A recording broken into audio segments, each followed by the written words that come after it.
Yeah, I mean, maybe that's something that I should do is, call them and be like, okay, you're in this class, you need to come to our meeting, right?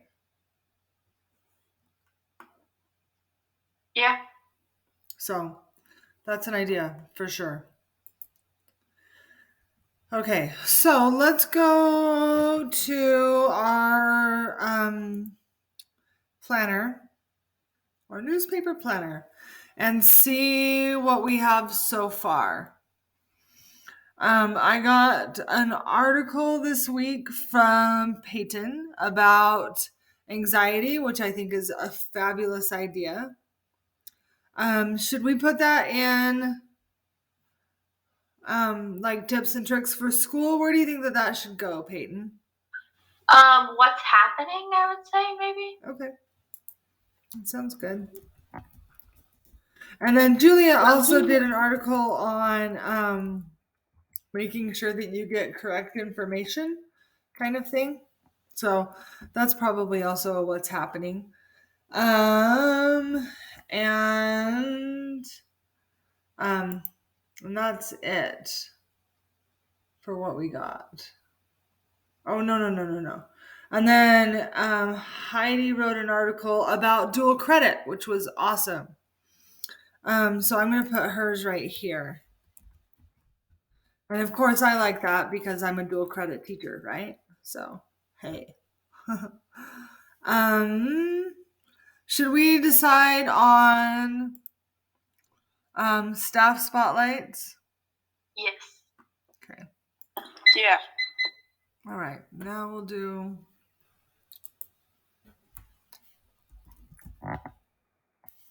a number generator. Oh, and Julia's here too. Oh, okay. Awesome. Hi, Julia. Welcome. Hi. I put down that we would put your article under what's happening. Does that sound right to you? Yeah, I think it's pretty relevant for right now. Yeah, I think so too. Oh man. I tell you what, guys, my heart is breaking for those people in Ukraine right now. Same. Okay, so 2:46. I started watching a movie on Netflix about Ukraine and about a revolution that they had not too long ago. So, anyway. Okay, 18. So, who is 18? Anna Nilsson.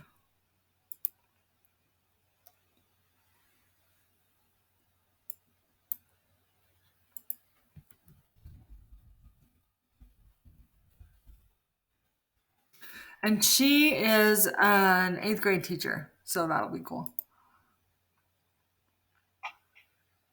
Nice. And then we have 2 to 17. 8. Whoops. What am I doing? Okay, that's a good one too.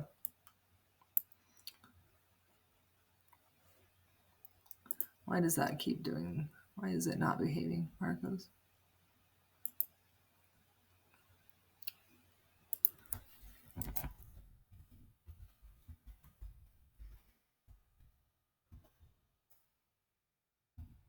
I hope I don't spell his name.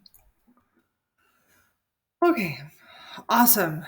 Who wants to do the staff spotlights? I can do Anna. Okay. I could do Marcus. Okay.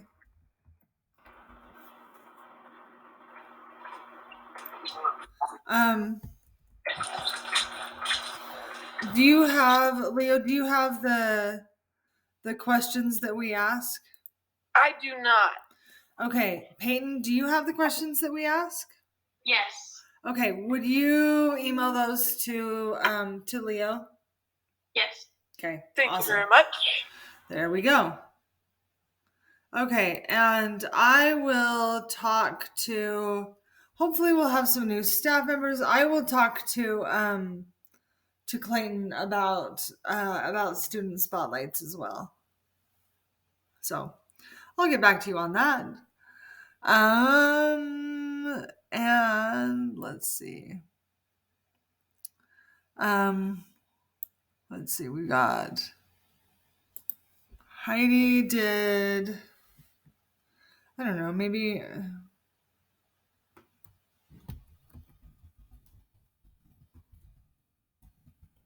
we'll take her name off of this.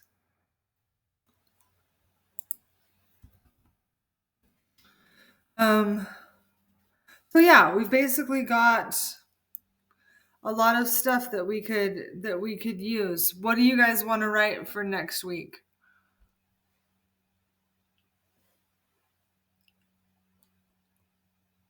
I'm not sure. Is that Julia? Yep. I guess you guys are doing student staff spotlights. Julia, do you want me to get with you about some student spotlights? Or do you want to Yeah, if you could do tips if there's and tricks. spotlights, I'll do. Okay. I'll talk to you and see if I can get any. Maybe do tips and tricks, and I'll work on the student spotlights. Does that sound okay? Yeah, that's fine. Okay. I'll see what I can do and just kind of plan on whatever, right? Does that sound good? Okay. Do we have any edits that need to be made? I could do mine. Okay, that would be awesome. Go for it.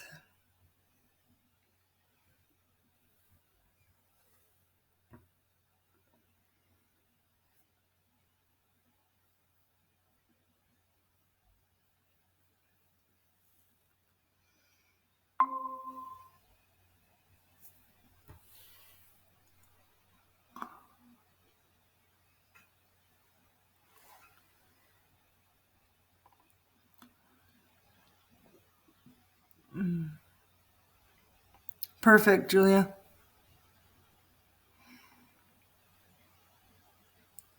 Okay, do you want to go ahead and read for us?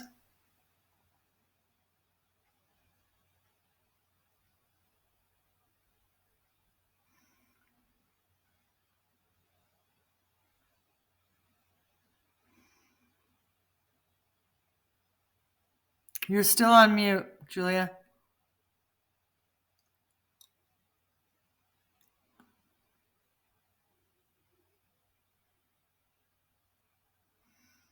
Julia, we can't hear you.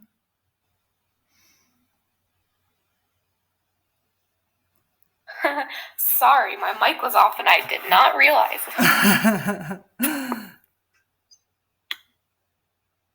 Okay. Well, let's start again. Okay, awesome. The dangers of misinformation and disinformation are great.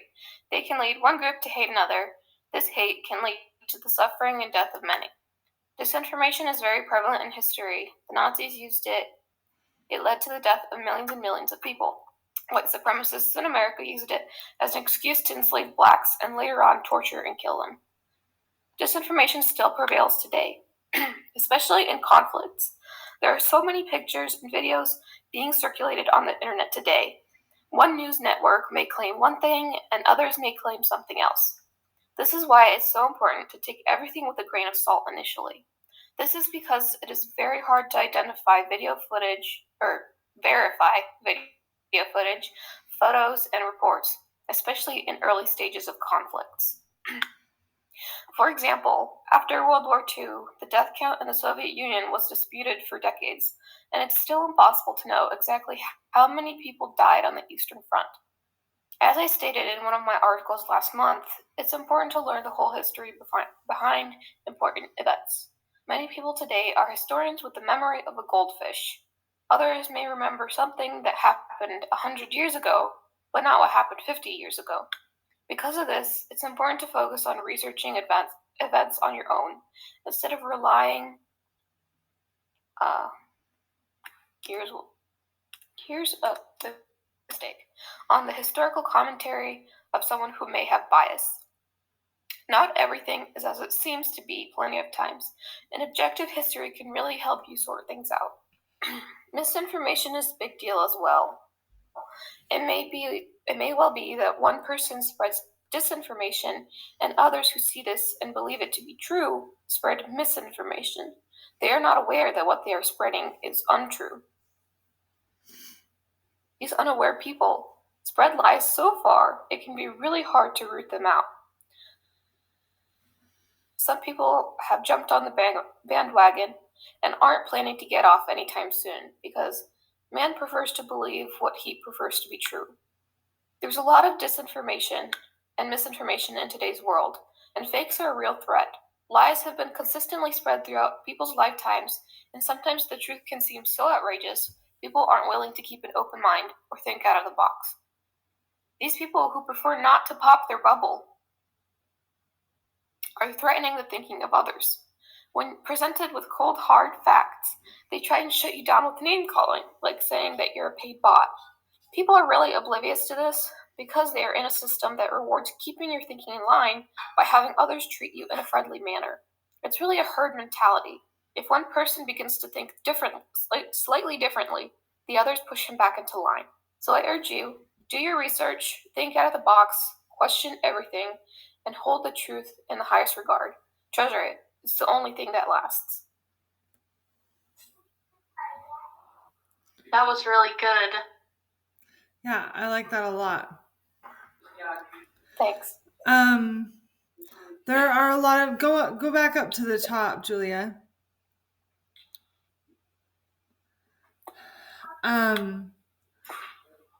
There are a lot of places where you use a comma and a semicomma.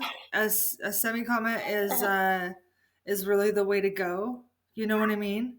Like where you have like two sentences that you kind of put into one and you just use a comma. That's the place for a semicomma. Okay. A semicolon. All right.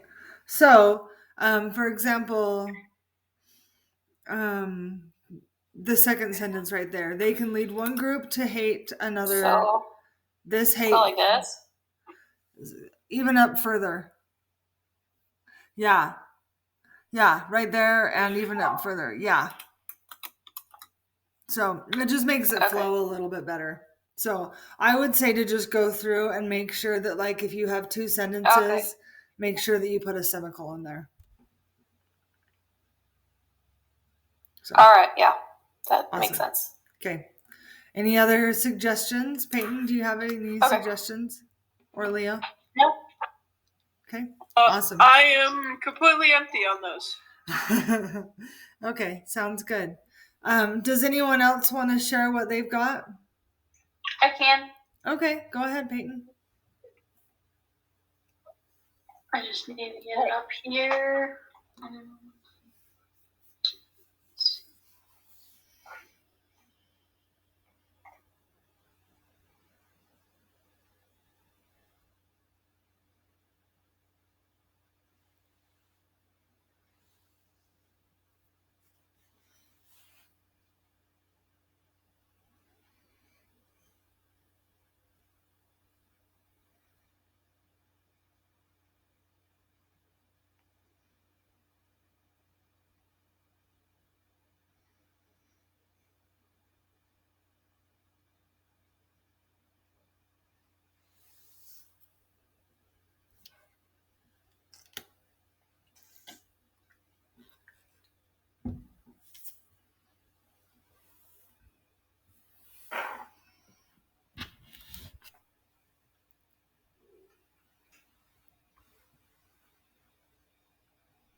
Okay, do you guys see that? It's coming.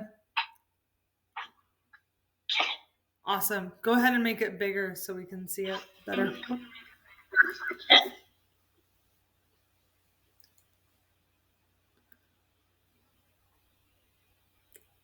There we go. Is that good? Yeah, that's great. Thanks.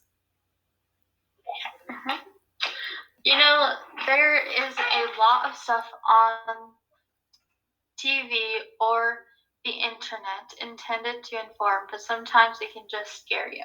Unless you don't watch TV, read the news, or know what's going on in the world, then you probably know what I'm talking about. Below are some helpful tips to avoid anxiety.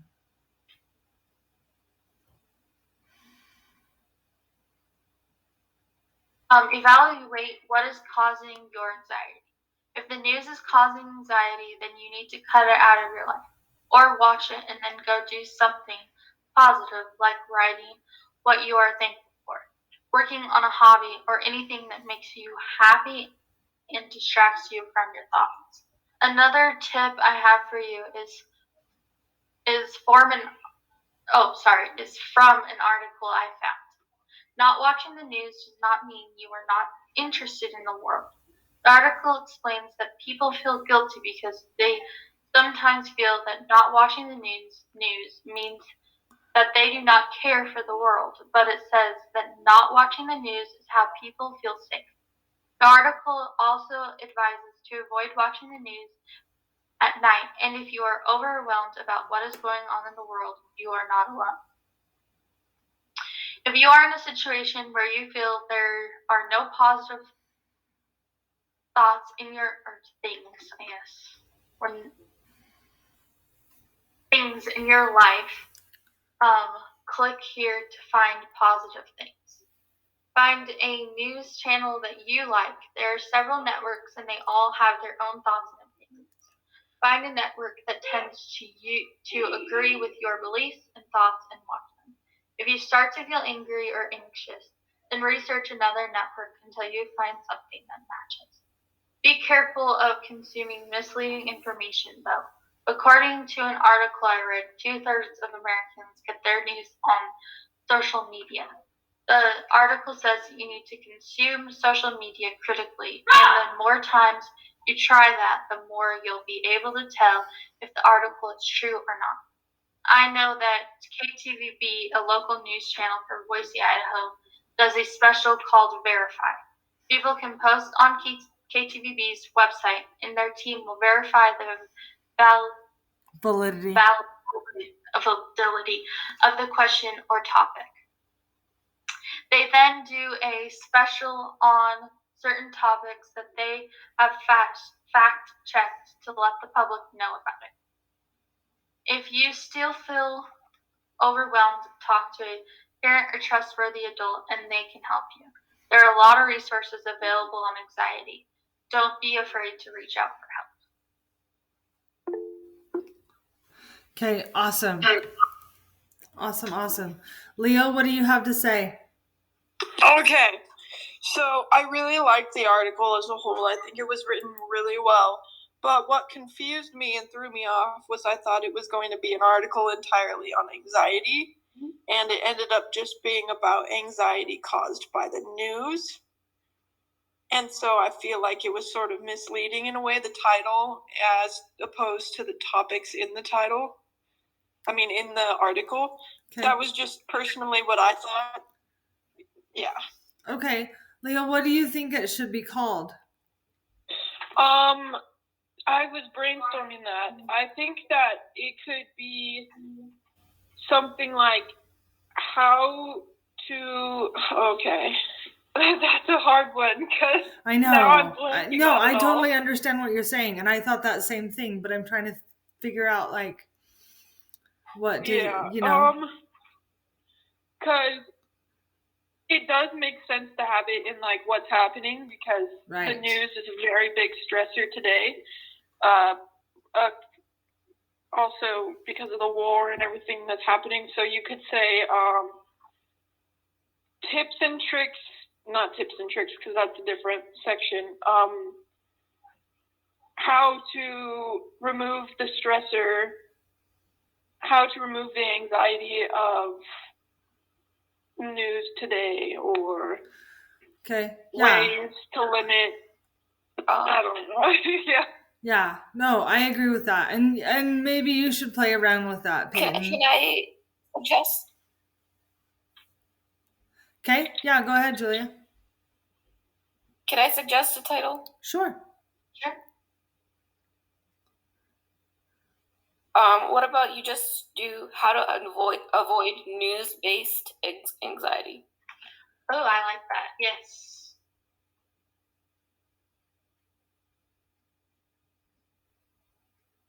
Like that.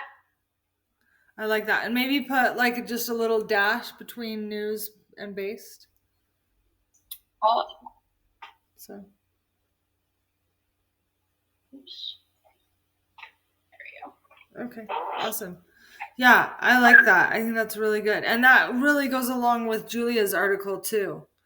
You know, It does. and just like how to, you know, how to make sure that you're getting the correct news and stuff like that. So I like that a lot. Peyton, I also thought that you might want to put in something about how our counselors are also available. Yep. To you know, if you need, we have them for a reason, right? I could put talk to our counselors. Or talk to a parent, counselor, teacher. You know what I mean? Like there's a lot of things that counselors, yeah, that that's a lot easier. Yeah. So I think it's a great article though. I like it a lot. Thank you. Okay, anything else? Are we all good for next week? We're all good. Okay, awesome. You guys are awesome. Thank you for coming to our meetings. Appreciate it. No problem. Okay, and I'll see you next week. Yes. Bye-bye. Okay, Bye. bye-bye. Have a good day. You too. Bye-bye.